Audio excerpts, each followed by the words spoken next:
I think every one of us could write a personal biography of our lives about how people have influenced us. I would say in my life, almost every major decision I've ever made was made as a result of the influence of someone in my life. They wanted to find out what affected young people. Now, you're going to have to listen carefully as I describe this study to see what they really did.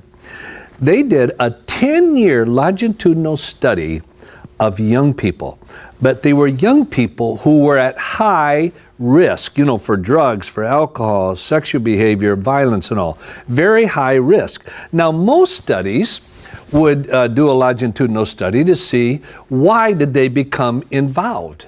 This study did the opposite, and it's brilliant. They studied those kids who did not become involved in high-risk behavior, even though they were at the border of doing that. And this is what they found.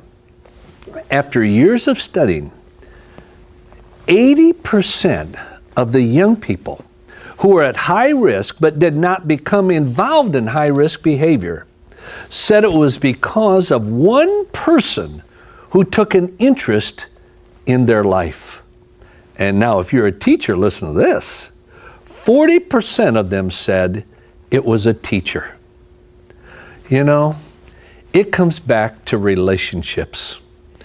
Every child who is at high-risk behavior is normally crying out for a relationship, crying out for someone to love them, to impact their lives. Oh, when David said, I've been constantly aware of your unfailing love. And what did that do to his life? And I've lived according to your truth. Every young person deserves the right to be able to see that unfailing love and have that opportunity to live out God's truth. I trust that even this week you could look back and see how your life, no matter how old you are, how your life impacted someone else for Christ.